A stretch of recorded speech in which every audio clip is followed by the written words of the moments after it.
The dawn broke over Oakwood Estates with its usual, oppressive serenity. Birds chirped in HOA-approved species of trees.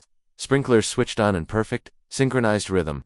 For Karen Sterling, it was the morning of triumph. She sipped her chamomile tea-caffeinated beverages were a gateway to excitability, and peered through her custom plantation shutters at Luna's property. She was waiting for the discovery, the gasp of horror, the dawning realization that one does not trifle with the president of the Oakwood Estates, HOA. The turquoise door opened, and Luna emerged. Clad in saffron yellow yoga pants and a t-shirt that read "Hunk if you love Gaia," she ambled barefoot across her weed lawn and knelt at the entrance to her tunnel. Karen leaned closer to the window, her heart a tiny, triumphant hammer. Luna placed her hands on the ground, closed her eyes, and took a deep, centering breath. She held the pose for a full minute. Then, she frowned. She leaned forward, sniffing the air. She patted the ground, her brow furrowed in confusion. There was no shriek, no outrage. She simply looked puzzled, like a dog that can't find the ball you only pretended to throw. After another moment of contemplative sniffing, she shrugged, stood up, and began a series of slow-flowing Tai Chi movements right there on her lawn. Karen's triumph deflated into a prickly ball of confusion. Was it possible the woman hadn't noticed had the 15 gallons of industrial adhesive and a dozen panicked reptiles somehow failed to register on her cosmic radar? The first sign that her plan had developed unforeseen complications came not from Luna, but from 2 doors down. It came in the form of a genuine, ear-splitting shriek, the kind that flagrantly violated Noise Ordinance 14B and usually signified a serious breach of protocol, like a child's birthday party involving a bouncy castle. Karen rushed outside to see Eleanor Gable, the HOA secretary, and a woman whose primary personality trait was anxiety, standing on her own porch in a silk dressing gown, pointing a shaking finger at her prized Queen Elizabeth climbing rosebush. "It's dead," Eleanor wailed, her voice cracking. "It's completely dead. It was fine last night, and now look at it." Karen strode over, her mind already cataloging potential culprits: aphids, black spot, unlicensed fertilizer.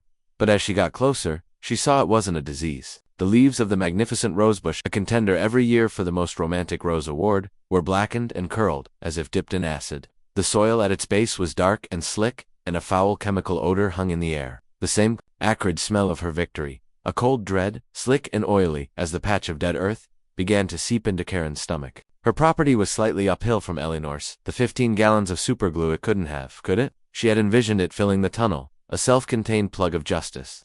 She had not accounted for runoff. She had not considered the possibility of a subterranean chemical migration. "It smells like a factory," Eleanor sobbed, dabbing her eyes with a lace handkerchief. "My Queen Elizabeth, murdered."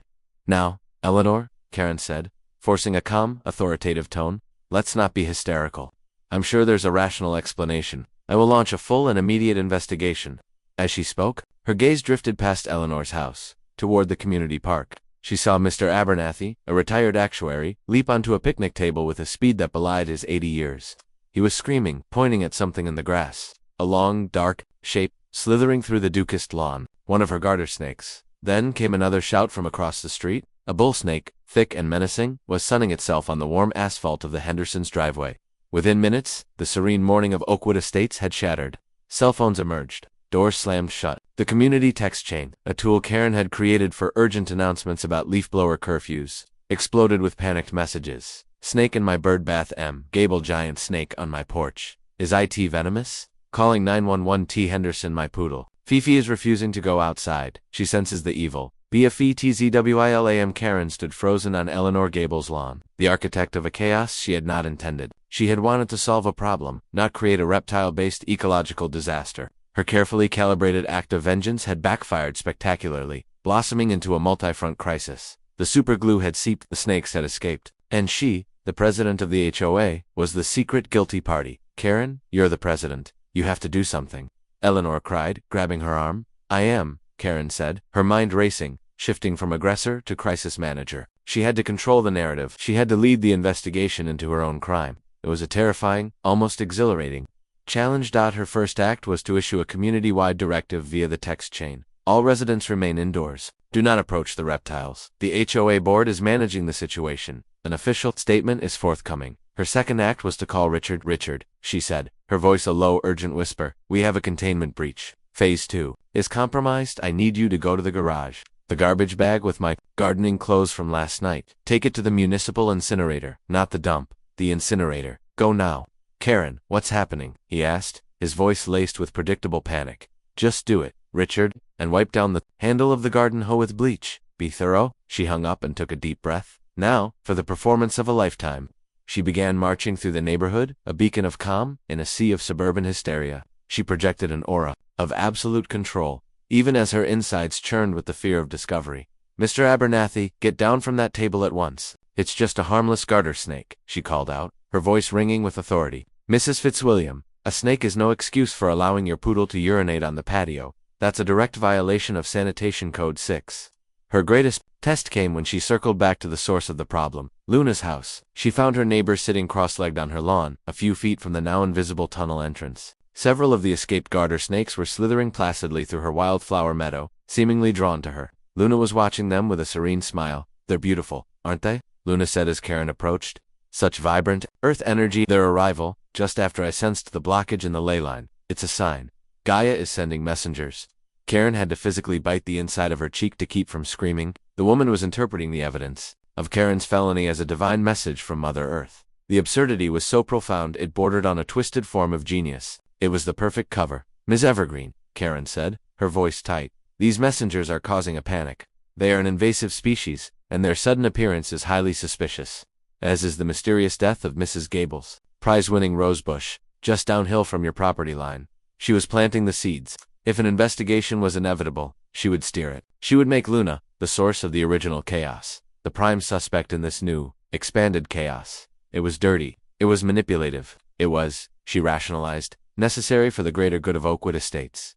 Luna looked at her, and for the first time, her beatific smile wavered. A flicker of something sharp and intelligent sparked in her eyes. A blockage in the ley line, a chemical smell in the air, and a sudden plague of snakes. It is suspicious, Karen. It almost seems like someone tried to poison the earth itself. Before Karen could formulate a retort, the distant but unmistakable sound of a siren grew closer. A police car, its lights flashing, turned onto their pristine, curving street. The Hendersons' 911 call? This was no longer just an HOA matter. The situation had escalated beyond her control. The cruiser, a Ford Explorer, pulled up to the curb. A single officer stepped out. He was young, with a calm, competent demeanor that Karen found immediately unsettling. His name tag read Miller. Ma'am, Officer Miller said, addressing Karen and Luna. We got a call about a snake infestation. He looked around at the surreal scene, the quiet street, the manicured lawns, and the occasional reptile slithering placidly across the pavement. Officer, I am Karen Sterling, president of the Homeowners Association, Karen said, stepping forward to seize control.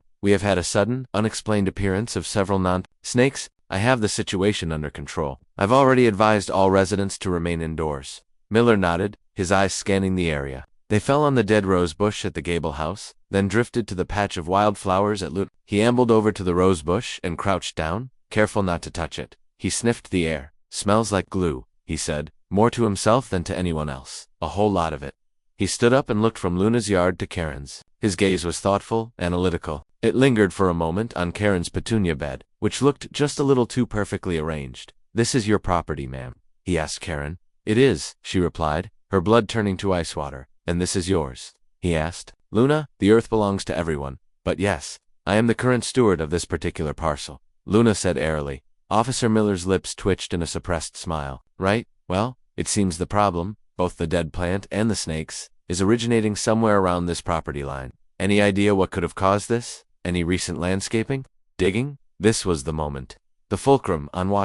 The interrogation room at the Northwood Police Precinct was everything Oakwood Estates was not. Stark, institutional, and painted a shade of dispiriting government green that would have resulted in an immediate and hefty HOA fine. The air smelled of stale coffee and bureaucratic apathy. Karen sat ramrod straight in a hard plastic chair, her hands folded primly on the metal table, a portrait of civic virtue under duress. Officer Miller was surprisingly methodical. He didn't accuse, he simply asked questions, circling the subject, like a patient shark. So, Mrs. Sterling, let's go over this again. You claim Ms. Evergreen dug a tunnel onto your property. It is not a claim, it is a fact, Karen stated, her voice unwavering. She admitted it to me herself. She called it a meditation channel to commune with a ley line.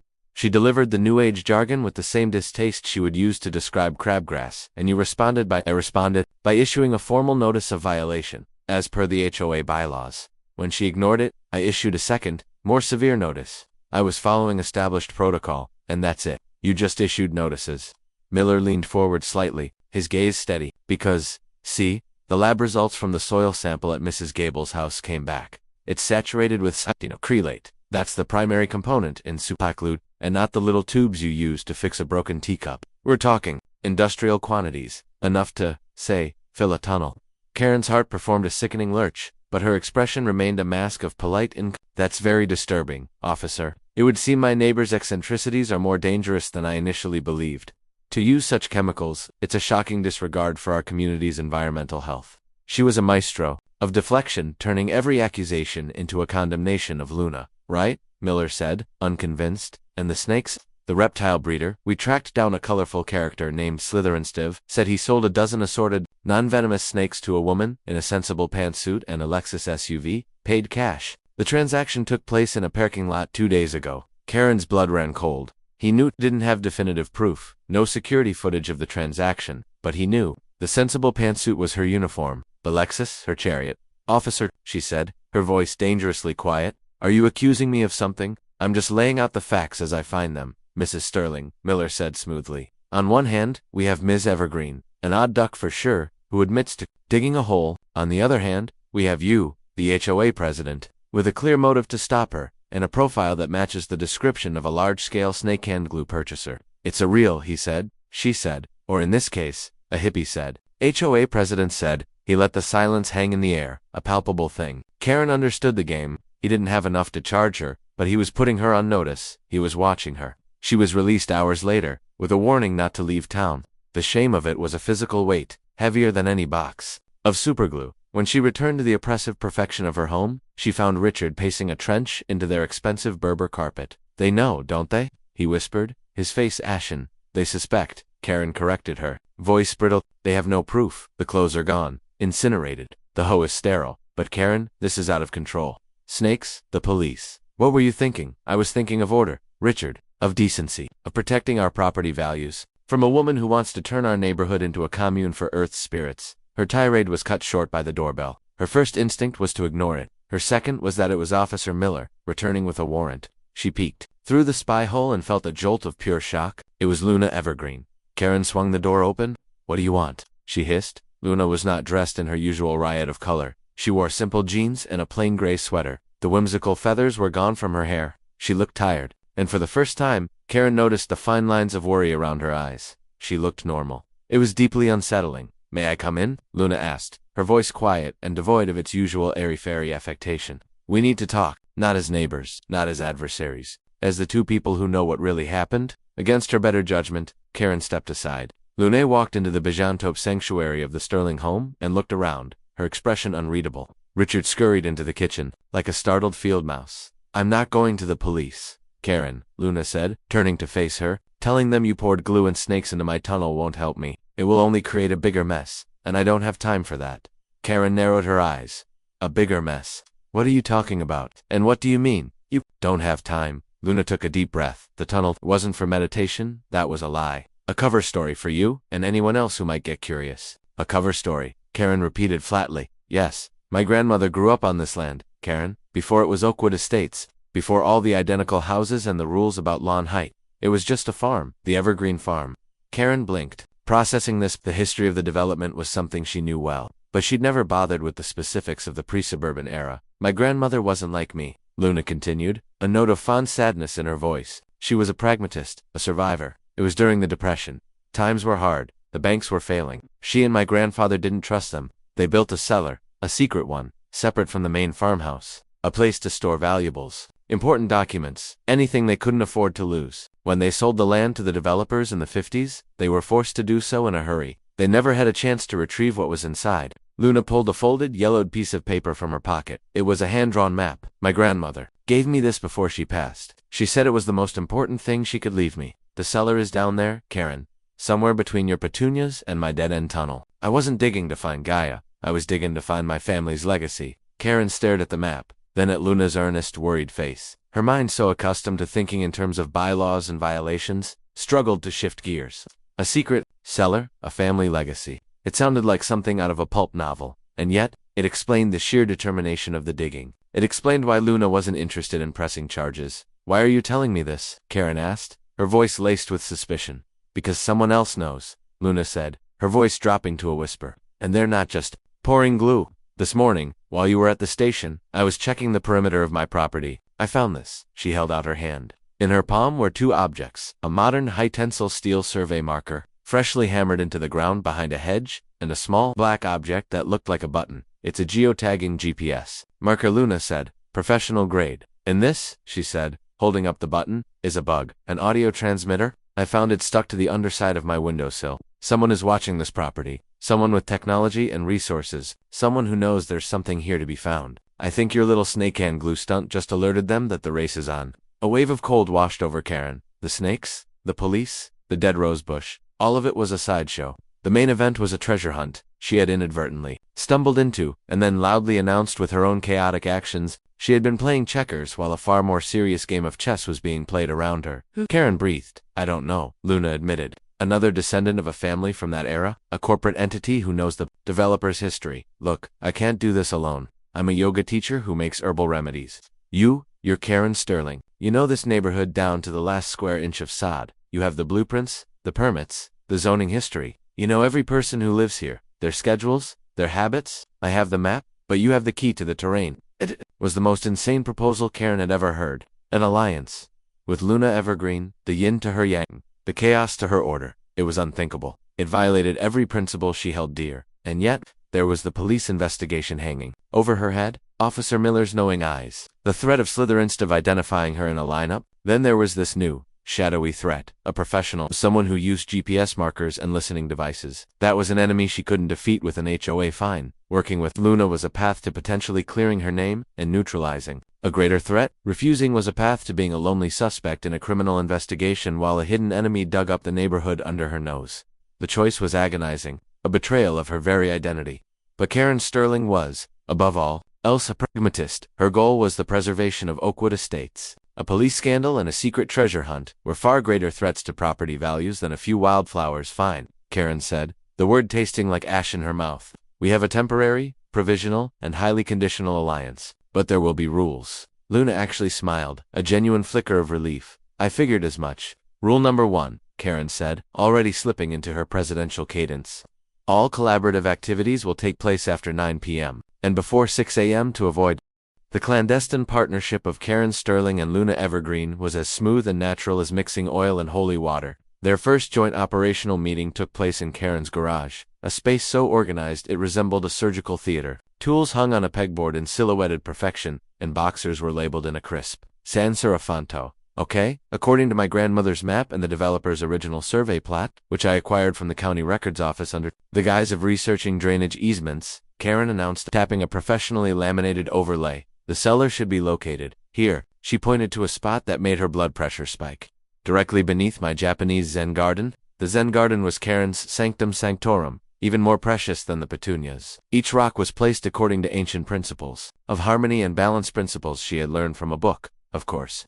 The white sand was raked daily into patterns of serene perfection. The thought of excavating it was physically painful. "The earth provides, the earth receives," Luna said, attempting to sound comforting. "We can rebuild it better, with more authentic wabi-sabi." "We will not be wabi-sabi in my garden," Karen snapped. "We will conduct a non-invasive survey first. Tomorrow night." Their alliance was a study in contrasts. Luna would propose a course of action based on intuition, the position of the moon, or what a particular bird's call allegedly meant.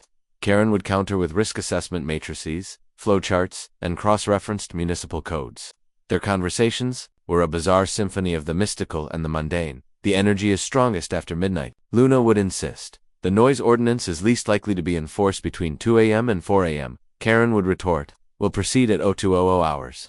The first real clue that their unseen adversary was escalating came not in the form of a bug or a marker, but through the weapon Karen understood best, the HOA itself. An emergency board meeting was called via email. The sender was Arthur Henderson, the HOA treasurer. Mr. Henderson was a quiet, unassuming man who had lived in Oakwood Estates for 20 years.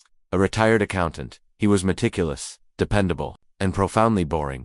His primary contribution to board meetings was to deliver dry financial reports and 2-second Karen's motions without comment. He was, Karen had always thought, the perfect subordinate. The subject of the emergency meeting was a vote of no confidence in the current HOA presidency, citing recent catastrophic mismanagement, endangerment of residents, and a decline in community morale. Karen read the email 3 times. It was a coup, a direct attack on her reign, orchestrated by the most beige and forgettable man in the neighborhood. She felt a surge of cold fury. He was using her own system against her. Him, she said to Luna later that night, as they stood in the shadows of the Zen garden. It has to be Henderson, the quiet man with the sad eyes. Really? Luna seemed skeptical. His aura is so gray. His family has been in this area just as long as yours. I checked, Karen said, her mind racing. The Henderson and the Evergreens were neighbors, weren't they? Back on the old farm maps? Luna's eyes widened. Rivals actually, my grandmother mentioned them. Something about a land dispute, a contested property line that was never resolved. The pieces clicked into place.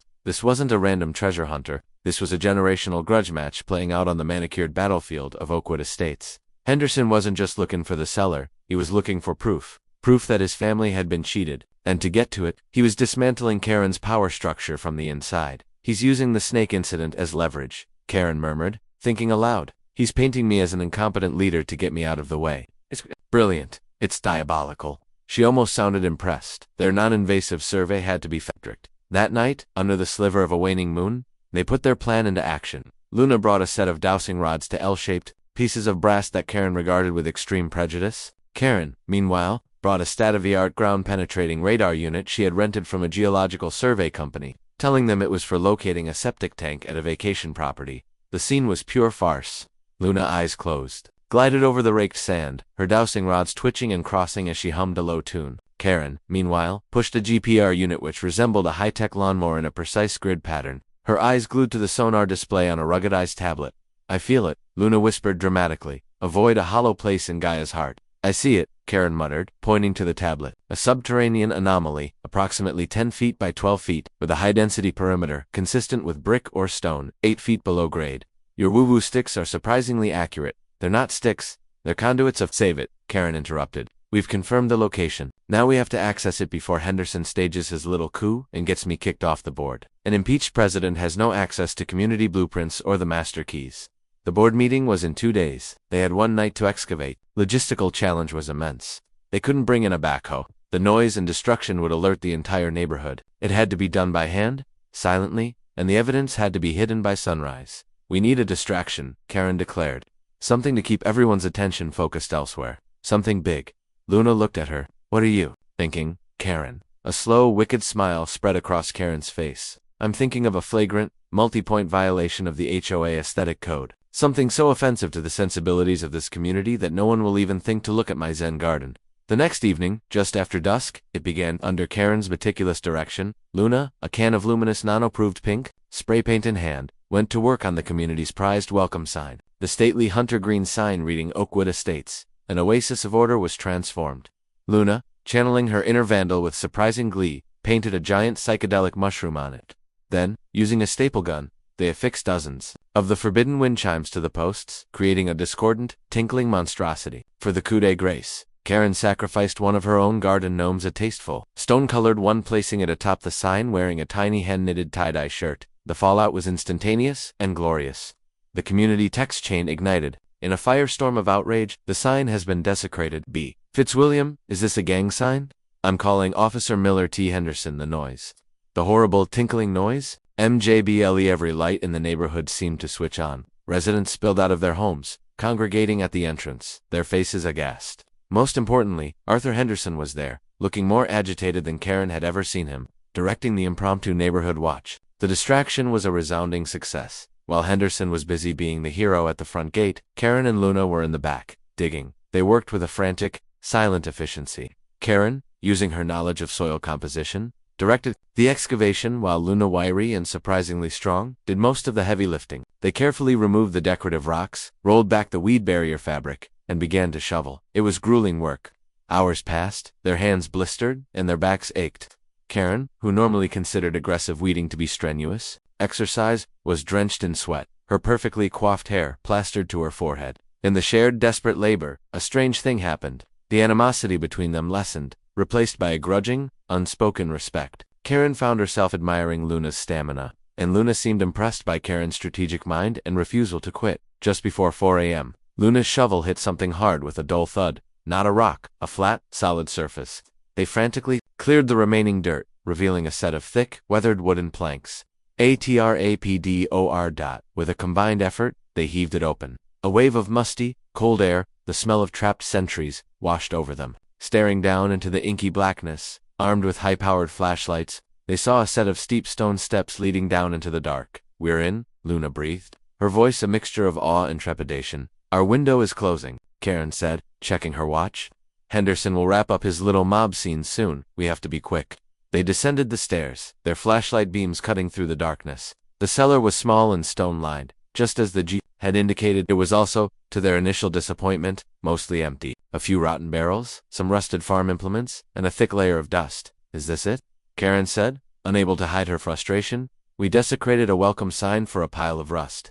"Wait," Luna said, pointing her flashlight toward a corner. Tucked away on a stone ledge was a small, metal lockbox, green with It was the only thing in the cellar that seemed deliberately preserved. Luna reached for it, her hands trembling. "This is it. This has to be it." She lifted the heavy box and was about to try the lid, when a shadow fell across the cellar entrance. Above them, a figure stood silhouetted against the pre-dawn sky. "I knew it," a quiet, familiar voice said. "I knew you'd figure it out eventually, Mrs. Sterling." They both looked up, their flashlights blinding the figure for a second. Before revealing his face, it was Arthur Henderson. His usual meek expression was.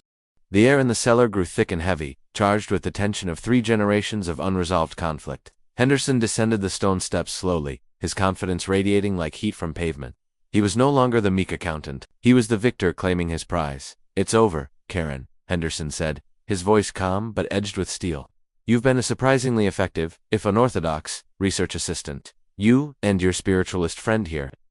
Mind, a finely tuned engine of process and protocol, went into overdrive. She assessed the situation. 2 women, one holding a heavy metal box, trapped in a confined space with a man who was clearly prepared for confrontation.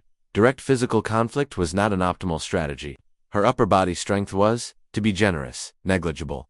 "Arthur, think about this," she said, her voice steady, buying time. "Whatever is in that box, we can take it to the authorities. Let the lawyers sort it out.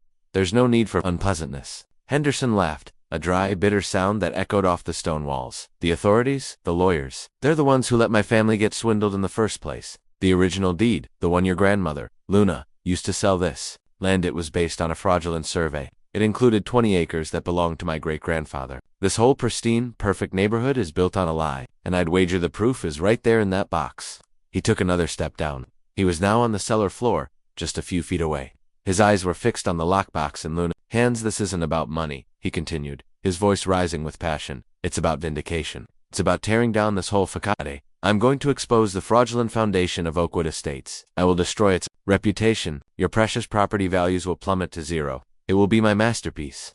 Karen stared at him, and in that moment, she understood true horror. It wasn't the threat of physical violence. It was the threat of plunging property values. The destruction of the very ideal she had dedicated her life to upholding. He wasn't just threatening her. He was threatening the sanctity of Oakwood Estates itself. This was an existential threat of the highest order. "You're a monster," she whispered, the words coming from a place of genuine, profound shock. "I'm a Henderson," he corrected her. "Now, give me the box." He lunged, not at Luna, but at Karen, expecting her to be the weaker link. It was a tactical error. He underestimated the ferocity of a cornered bureaucrat. As he moved, Luna reacted with instinct, swinging the heavy metal box like a pendulum. It connected with Henderson's shoulder with a sickening thud, throwing him off balance. He grunted in pain but recovered quickly, grabbing for the box. Karen, however, reacted with something far more potent than instinct. Decades of memorized, weaponized regulation. "Stop," she yelled, her voice imbued with the full unadulterated power of an HOA president citing a fatal violation. It was a voice that could halt a contractor mid-hammer swing from 50 yards away. Henderson actually froze for a split second, conditioned by years of responding to her authority. In that briefest of pauses, Karen didn't attack. She adjudicated Arthur Henderson. She began, pointing a finger at him as if she were at a podium. "You are in violation of Oakwood Estates, Bylaw 74C, regarding the discovery of historical artifacts on common or private property." Henderson stared at her, utterly bewildered. "What are you talking about? Bylaw 74C, which you yourself voted to ratify in 2018, she continued, her voice gaining momentum, "clearly states that any resident who discovers an object of potential historical or monetary significance, defined as being over 50 years of age and not listed on the original property deed, must report said discovery to the Architectural Review Committee within 24 hours for assessment." Luna looked from Karen to Henderson, her expression a mixture of terror and awe. Karen was trying to defeat him with a citation. "You're insane," Henderson snarled, shaking his head to clear it. "Your failure to report your suspicion of the cellar's existence constitutes a preliminary breach." Karen pressed on, relentless. by entering this cellar with the intent to claim its contents without filing the proper preliminary discovery. Paperwork Form 811D.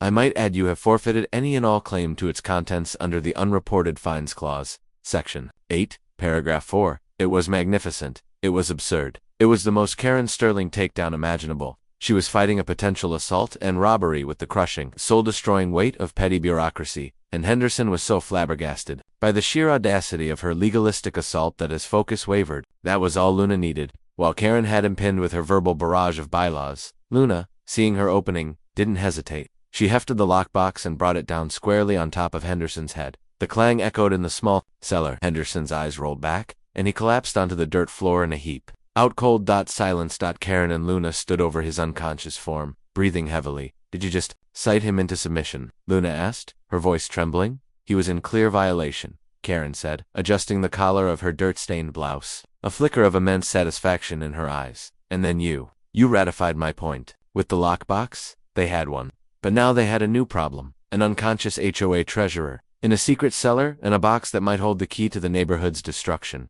With trembling hands, Luna found the simple latch on the box, and opened it. It wasn't full of gold coins or precious jewels. It was filled with paper, old, brittle documents, photographs, and a thick, leather-bound diary. Luna picked up the diary. It was her grandmother's. She opened it to the last entry. She read it aloud, her voice soft in the stillness of the cellar. Arthur Henderson Sr. is a cheat and a scoundrel, but he is not a fool. The survey is a lie, but I cannot prove it without his maps. He knows it. So we have made a different kind of peace. We have buried our feud. Literally, in this box is my deed, and the confession of the crooked surveyor we both paid to get what we wanted. We agreed this land is cursed by our greed. Let it lie fallow. Let no one build upon it, lest our sins poison the ground itself. Karen felt a chill. The foundation of Oakwood Estates wasn't just built on a lie. It was built on the deliberate, mutual fraud of two warring families who had essentially cursed the ground beneath their feet. The chemical the snakes, Luna whispered. My grandmother was right. The land is poisoned. Nonsense, Karen snapped, her pragmatism reasserting itself. The land is prime real estate. The poison was 15 gallons of cyanoacrylate, and the snakes came from a man named Slit. Let's not get mystical. She looked down at Henderson, then at the box. But he was right. This would destroy us. They had a choice. They could expose the truth, vindicate the Hendersons, and watch their world crumble. Or they could bury the secret, just as their ancestors had. Order, Karen said softly, more to herself than to Luna. The most important thing is order. By sunrise, their work was done. They had tied Henderson up with a garden hose and left him in the cellar, along with an anonymous tip to Officer Miller about a man acting erratically and making threats near the Sterling property. They didn't mention the cellar, only that Henderson had taken a fall in the garden.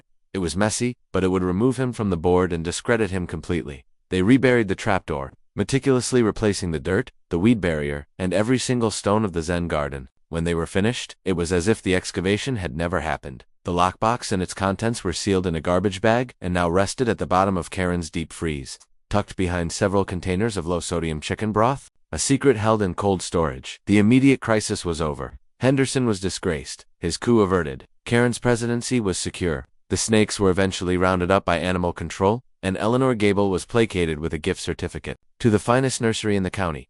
In the weeks that followed, a new, strange sort of order settled over Oakwood Estates. Karen, from her position of absolute power, quietly amended several HOA bylaws. The rule about paint colors was relaxed to include a palette of muted earth tones. A small, designated section of the community park was rezoned as a natural pollinator garden. They weren't radical changes, but they were cracks in the beige facade. One afternoon, Karen was watering her petunias. They had never quite recovered their award-winning luster, but they were alive. She looked across the lawn at Luna, who was tending to her wildflowers. Luna nodded at her. It wasn't a gesture of friendship, but of shared conspiracy. A truce born of buried secrets and a shared felony. Karen nodded back, a flicker of a smile on her lips. She felt a sense of peace. She had faced the ultimate chaos and had wrestled it back into submission. Her world was secure. Then, she noticed, a moving truck was parked across the street, in front of the house that had just been sold. The logo on the side of the truck didn't belong to a typical moving company. It was a discreet, professional logo, a compass rose with a drill bit in the center. The text beneath it read, Bedrock Solutions Inc., Subsurface Asset Recovery. A man in a crisp polo shirt bearing the same logo stepped out of the truck. He looked around the neighborhood, his eyes sharp and analytical. His gaze swept past Karen's house, lingered for a moment, and then he Karen Sterling, President, Founder, and Chief Enforcement Officer of the Oakwood Estates Homeowners Association, knelt on her orthopedic foam pad, her gaze fixed on a crime scene. Her prize-winning midnight gold petunias, which had secured her the Pinnacle of Petal Perfection award for 3 years running, were disturbed. Not merely wilted or nibbled by a rogue rabbitan offense punishable by a strongly worded letter and a recommended pesticide but physically displaced. The rich, professionally aerated soil around them was mounded, forming a crude, telltale berm. At the center of the floral carnage was a whole dot. It was not a gopher hole. It was too clean, too deliberate. It was a perfectly round shovel-width aperture that descended into the manicured perfection of her lawn at a gentle, purposeful angle. It looked, to her horror-stricken eyes, like the beginning of a tunnel. Richard. Karen's voice was not a shriek. Shrieking was undignified and a violation of Noise Ordinance 1 for B. It was a blade of compressed air, sharp enough to slice through the tranquil suburban afternoon. Her husband Richard appeared on the pristine flagstone patio, a half-eaten turkey, sandwich in hand. He had the perpetually weary look of a man who had long ago surrendered to a force of nature far more powerful than himself. "What is it, dear? Did the Gables use an unapproved shade of eggshell on their trim again?" "Worse, Richard, far worse." She pointed a trembling, acrylic-tipped finger at the hole. Subterranean incursion. Section 8, subsection C, paragraph 2 of the Oakwood Estates bylaws. No resident shall alter, excavate, or otherwise compromise the topographical integrity of their designated lot without prior written approval from the Architectural Review Committee. Richard squinted. "Looks like a gopher, Karen. A gopher with a Fisker's brand spade shovel," she retorted, her voice dripping with the scorn she usually reserved for vinyl siding. She marched up the property line, a line demarcated by precisely spaced boxwood hedges, each trimmed to a perfect 24-inch sphere. The trail of displaced earth led directly to the fence separating her lot from the property of the new neighbor. The problem neighbor. Luna Evergreen. The name itself sounded like a health food store that sold questionable tinctures. Luna had moved in 2 months ago and had already racked up an impressive dossier of violations. Unapproved wind chimes, a clear violation of 1 for B. A wildflower meadow in her front yard, that was a thinly veiled excuse for weeds landscaping mandate. 7A. And a mural of a cosmic whale painted on her garage door. Aesthetic Cohesion Guideline 3. Karen's heart hammered against her ribs, a frantic drumbeat of righteous indignation. This tunnel was a declaration of war. It was a direct, burrowing assault on the very foundation of Oakwood Estates.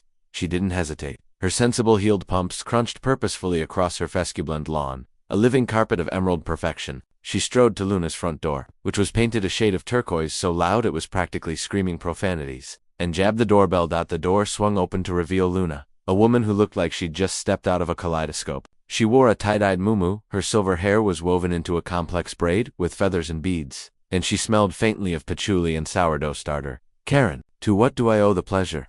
Did you feel the shift in the Earth's energy this morning? It's the lunar transit into Scorpio, you know? Very powerful for new beginnings." Karen's eye twitched. "Ms. Evergreen," she began, her tone glacial, "I am here to discuss an unsanctioned excavation project originating from your property and terminating in my award-winning petunia bed." Luna's face lit up with genuine, infuriating delight. "Oh, you found it. Isn't it wonderful? I was hoping to keep it a secret a bit longer until the primary chakra alignment was complete." Karen felt a wave of dizziness. She gripped the unapproved reclaimed wood doorframe for support chakra alignment. "Of course, my spirit guide Xylafar communicated to me in a dream that a powerful ley line runs directly beneath our 2 properties, a river of pure telluric energy. I'm simply creating a conduit, a meditation channel, to better commune with Gaia. I was going to line it with quartz crystals once I reached your sprinkler system. That's a major energy nexus, you know?" Karen Sterling, a woman who had once successfully found a family because their son's big wheel was a non-compliant shade of primary red, was speechless. The sheer unadulterated audacity of it. The woman was admitting, cheerfully, to tunneling under her yard to tap into imaginary earth magic. "Ms. Evergreen," Karen said, recovering her composure and infusing her voice with the full weight of her authority as HOA president, "you are in violation of no fewer than 7 bylaws. You will cease this project immediately. You will fill the tunnel, restore my property to its original condition, and compensate me for the petunias. An official notice of violation and a preliminary fine of $500 will be in your mailbox within the hour." Luna's smile didn't falter, it just became pitying.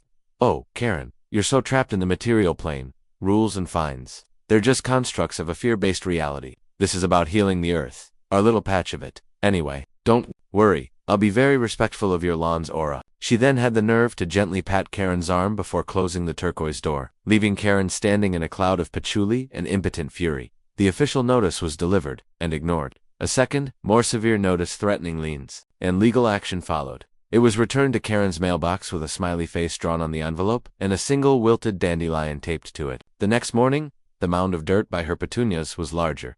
This was when the switch flipped in Karen's mind. The bylaws, her sacred texts, were failing her. The system of civilized, rule-based order she had painstakingly built was being undermined by a woman who communed with a spirit guide named Zaya. When the system fails, a leader must take decisive, unilateral action. Oakwood Estates was not a democracy. It was a benevolent dictatorship dedicated to the preservation of property values. And its dictator was being challenged for 2 days. Karen stewed. She paced her beige living room, ignoring Richard's pleas to just call the police. The police wouldn't understand. They'd see it as a petty squabble.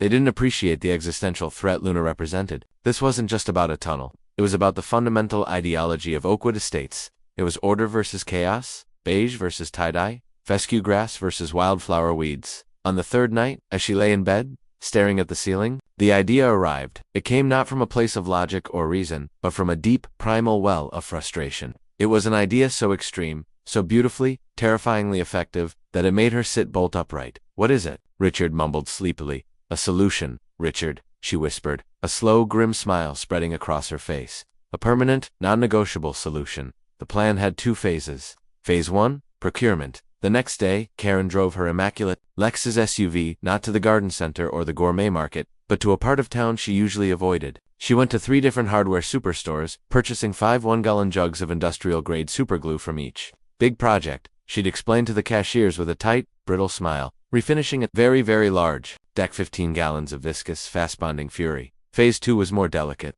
She needed something that would send an unmistakable message. A message that said, "This subterranean passage is hereby condemned and declared inhospitable." She needed snakes. She found a reptile breeder on a niche internet forum. A man who went by the Screenum Slytherinstiv. After a series of coded emails, a meeting was arranged in a deserted parking lot. Karen, dressed in a sensible pantsuit, felt like a spy trading state secrets. Slytherinstiv was a lanky man with a disconcerting number of facial piercings. He opened the trunk of his battered hatchback. Inside was a large, cloth bag that was writhing gently. "You got the cash?" he hissed.